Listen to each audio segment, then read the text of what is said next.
मई में हमारी एग्जाम्स आने वाली है and we are currently on the stage जहां पर सब कुछ ब्लैंक आउट सा लग रहा है। ऐसा लग रहा है कि यार सब कुछ खत्म हो गया। जो टारगेट सेट करे थे वो टारगेट्स इंप्लीमेंट नहीं हो रहे, इवन उसका 50% भी डन नहीं हो रहा है।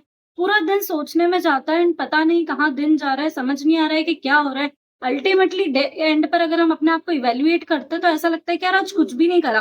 पूरे दिन हमको एक इल्यूजन हो रहा था कि हम पढ़ाई कर रहे हैं, बुक्स के सामने बैठे हैं, बट वो इफेक्टिव पढ़ाई हो ही नहीं पा रही है। वो टेंशन में पढ़ाई जा रही है और कहीं न कहीं वो इनर फीलिंग आ रही है कि यार अब चाहे कितने भी एफर्ट्स लगा लिए नहीं हो पाएगा। अगर पहले भी एग्ज़ाम्स दे दिए तो ऐसा लग रहा था कि यार ये सब चीज़ें तो पहले भी कर रखी है, अगर वापस अभी कर भी ली, तो भी क्या ही चेंज हो जाएगा, सब पहले भी क्लियर नहीं हुआ है, अभी भी क्लियर नहीं होगा। अगर आप इस लूप में एक फँसे हुए हो ना, ट्रस्ट मी, आज जो मैं आपको बताने वाली हूँ वो आपका पूरा गेम चेंज कर देगा। ये जो मार्च मंथ के हमारे पास कुछ एंड डेज़ बाकी है, जो 7 टू 8 डेज़ अभी हमारे पास मार्च के बाकी है, राइट? ये जो है ये डेफ़िनेटली गेम चेंजर की तरह काम करेंगे अगर आपने अभी इसको बहुत अच्छे से सँभाल के रख लिया और उसको वेस्ट नहीं होने दिया। सो आप इसकी पावर को डेफ़िनेटली अंडर एस्टिमेट कर रहे हो। अगर हमारी एग्ज़ाम्स मई में रहती है, सो अप्रैल वो वाला मंथ रहता है जो आपको इनबिल्ट एक प्रेशर देगा कि यार अब अगर अप्रैल खत्म हुआ तो 25th अप्रैल से तो जैसे उसके बाद से तो हमको फर्स्ट पेपर की तैयारी ही शुरू करनी पड़ेगी क्योंकि मई स्टार्ट में ही हमारी एग्ज़ाम्स है। सो अप्रैल मंथ में वो कहीं न कहीं एक टेंशन बिल्ट होती है कि यार अब हमारे पास कवर करने के लिए कोई टाइम नहीं है। लेकिन मार्च मंथ एंड तक हमारे दिमाग में वो चीज़ रहती है कि यार अभी अप्रैल है। सो अगर कुछ भी बिगड़ गया ना मार्च मंथ एंड तक भी, तब हम उसको अप्रैल तक सँभाल लेंगे। सो आप ये बात तो मान रहे हो ना कि मार्च मंथ में टेंशन कंपैरेटिवली काफ़ी कम रहती है अप्रैल मंथ के करते। सो इस मंथ को हमको यूटिलाइज़ कैसे करना है? आपके पास अभी 7 टू 8 डेज़ बाकी है। अगर आप सोचो कि हम 12 आवर्स की पढ़ाई ईज़िली कर सकते हैं। हमारे जो बेसिक काम रहता है कि 8 घंटे अगर हम सो भी लिए, 2 घंटे हमारा खाना वगैरह सब कुछ हो गया, 2 घंटे का मार्जिन भी रख लिया, तब भी 12 आवर्स नहीं पढ़ने का कोई भी एक्सक्यूज़ नहीं है। अगर आप वो नहीं पढ़ रहे हो तो आपका फ़ॉल्ट है उसमें कंप्लीटली। सो चाहे घर में कुछ भी सिचुएशंस हो, कुछ भी हो रहा हो सराउंडिंग में भी, पर 12 आवर्स की पढ़ाई कोई भी बच्चा आसानी से कर सकता है अगर उसमें डेडिकेशन है अंदर से कि यार एग्ज़ाम्स क्लियर करनी है। सो अगर हम दिन के 12 आवर्स भी ईच डे दे रहे हैं और अगर 8 डेज़ हमारे पास बाकी है, तो आप ये मान के चलो कि नियरली हमारे पास 100 आवर्स बाकी है मार्च मंथ एंड पे। क्या आपने ये बात सोची थी?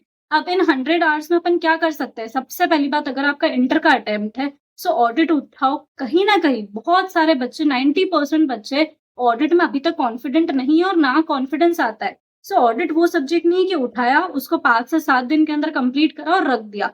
ऑडिट डेली बेसिस पर जब चलेगा, जब उसका फ्लो टूटेगा नहीं, तभी ऑडिट आपको नंबर लाकर देगा। सो फाइनल में हो आप या फिर आप इंटर में हो, दोनों ही केसेस में ऑडिट उठाओ और उसको कम से कम 3 घंटे दिन के डेली बेसिस पर चलने दो, आज से लेके 15th अप्रैल तक। अगर अब हमने 3 आवर्स हमारे ऑडिट को दिए, स्टिल हमारे पास पढ़ने के लिए एक दिन में 9 आवर्स बाकी है। अब 9 आवर्स को अगर आप मल्टीप्लाई करते हो इंटू 8 डेज, सो आपके पास नियरली 70 टू 75 आवर्स का एक अप्रोक्सीमेशन अभी भी लेफ्ट है। अब वो सब्जेक्ट जो आपको सबसे ज्यादा टफ लग रहा था, जिसमें आपकी प्रिपरेशन सबसे ज्यादा कम है, इंटर के अगर आप दोनों ग्रुप दे रहे हो तो हो सकता है प्रोबेबली कि ये सब्जेक्ट आपके लिए एफएमएसएम हो, कॉस्टिंग होगा या तो, क्योंकि ऑडिट तो हमने डेली बेसिस पर ले ही लिया है। और अगर आप सीए फाइनल में हो तो ये सब्जेक्ट आपके लिए डीटी या फिर आईटीटी हो सकता है। अगर आप एक ग्रुप दे रहे हो सीए इंटर का, तो ये सब्जेक्ट आपके लिए लॉ हो सकता है, अकाउंट्स हो सकता है। सो जो भी सब्जेक्ट आपको लग रहा है कि आपका सबसे वीक पॉइंट है, क्योंकि हमारे अंदर वो एक गट फीलिंग आ जाती है एग्जाम से पहले ही कि यार कौन सा सब्जेक्ट हमको लेकर डूब सकता है, और वही एग्जैक्ट सब्जेक्ट ही हमारे दिक्कत करता है।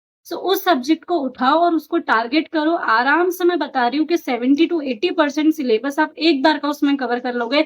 ये बचे हुए 7 से 8 दिन में अगर आपने सिर्फ 9 आवर्स उसको दिए, सो 3 आवर्स तो हम ऑडिट को दे ही रहे कंप्लीटली। अगर आप इंटर का फर्स्ट ग्रुप कर रहे हो तो लॉ को दे दो आप ये 3 आवर्स, और बाकी का जो 8 टू 9 आवर्स आपके बच रहे हैं, आप उस सब्जेक्ट को दे दो। और ये सब्जेक्ट आपको डेफिनिटली एक ऐसी पोजीशन पर लाके खड़ा कर देगा, एक ऐसा कॉन्फिडेंस दे देगा कि आप बेफिक्र हो जाओगे अपने एग्जाम्स के लिए। आपका जो सबसे बड़ा दिक्कत अभी के ये सब्जेक्ट पढ़ रहे हो और उस सब्जेक्ट की टेंशन हो रही है, तो जिस सब्जेक्ट की सबसे ज्यादा टेंशन हो रही है, जब वो हमने फ्री कर दिया, जब उसको पढ़ लिया, तो बाकी सारे सब्जेक्ट्स में फिर भी हम पढ़ लेंगे अप्रैल मंथ में। अब ये 6 टू 7 डेज के विद इन इस पूरे सब्जेक्ट को कैसे प्लान करना है, क्या सीक्वेंस रखनी है, किस हिसाब से अपनी पढ़ाई करनी है कि आप स्मार्टली अपनी पढ़ाई को जो है वो कर सके और अपने सब्जेक्ट को इजीली क्लियर कर सके। सो आप या तो इसकी यूट्यूब वीडियोस देख सकते हो, तो बहुत सारे प्लानर्स आपको मिल जाएंगे। और अगर आप अपनी पर्सनल गाइडेंस के लिए ढूंढ रहे थे कि यार किससे क्या पूछा, आपको समझ नहीं आ रहा है, सो इवन मैं आपकी हेल्प कर सकती हूँ। सो मैं अपने अभी बहुत सारे बच्चे मुझसे कनेक्टेड है, उनको मैं डेली टारगेट्स प्रोवाइड कर रही हूँ, आपकी मदद करती हूँ प्लान बनाने में मैं खुद।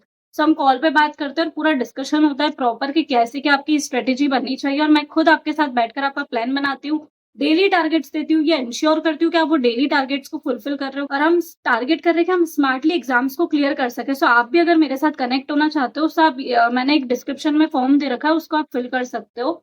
और अगर आप ऐसा नहीं चाहते हो तो आप मुझसे इंस्टाग्राम पर कनेक्ट कर सकते हो। सो वहाँ पर रिप्लाई देने में थोड़ा-सा टाइम लग जाता है, बट मैं वहाँ पर भी डेफिनिटली रिप्लाई करती हूँ। अब एक चीज़ आपको एन्श्योर करनी है कि अभी तक जो भी हमारा शेड्यूल चल रहा था, लाइक अगर हम दिन में पढ़ाई कर रहे हैं या फिर हम रात में पढ़ाई करना ज़्यादा सूटेबल समझ रहे हैं, सो मॉर्निंग पर्सन हो आप या नाइट पर्सन हो, सो अपना फोकस उस चीज़ पे मत लगाना कि यार अभी हमारा शेड्यूल हमको चेंज करना है, सो हम नाइट पर्सन थे तो हम मॉर्निंग पर्सन बनेंगे, नहीं। उस चीज़ में अगर अभी अपना ध्यान डाइवर्ट करने जाओगे, सो मेन जो पढ़ाई करनी है वहाँ से ध्यान हट जाएगा। तो ये जितनी भी दूसरी चीज़ें हमें डिस्ट्रैक्ट कर रही ना हमारे पास, उसको अभी हमको दूर ही रखना है।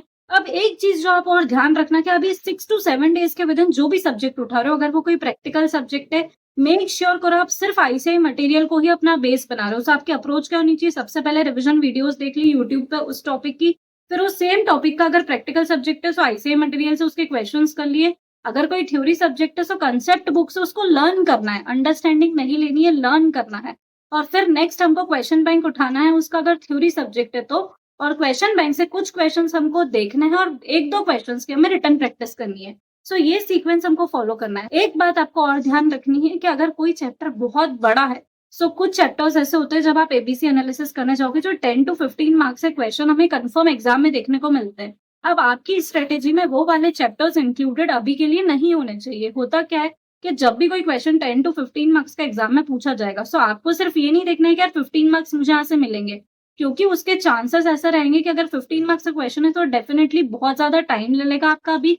तो एक चांसेस है कि हो सकता है कि 2 से 3 दिन उस चैप्टर को करने में लग जाए, और उसके बाद वो जो प्रोबेबिलिटी रहती है आपको नंबर मिलने की, वो भी बहुत कम रहती है, क्योंकि ट्रिकी क्वेश्चन बनेगा वहाँ से। अगर इतना बड़ा क्वेश्चन बन रहा है, तो आपकी जो पैटर्न है पढ़ाई का, वो क्या होना चाहिए?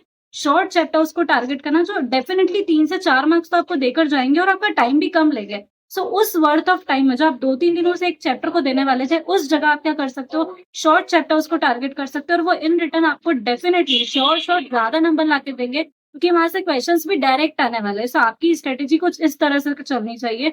और अगर आपको कुछ भी समझ नहीं आ रहा है कि कैसे क्या प्लान करें, ऐसे कौन से चैप्टर्स हैं जो कि डायरेक्ट आपको नंबर लाकर देते हैं, तो आप अगेन मुझसे कॉन्टैक्ट कर सकते हो, या फिर आप यूट्यूब पर ही सर्च कर सकते हो, तो आपको दोनों केसेस में जो है गाइडेंस मिल जाएगा। सो स्मार्टली पढ़ाई ऐसे होती है, ठीक है? आज की वीडियो अगर आपको पसंद आई, तो वीडियो को लाइक करना ना भूलें, चैनल को सब्सक्राइब करना ना भूलें, और अगर आपको किसी भी तरह का कोई भी क्वेरी है, तो आप मुझसे कमेंट सेक्शन में भी पूछ सकते हैं। तो thank you so much for watching, bye.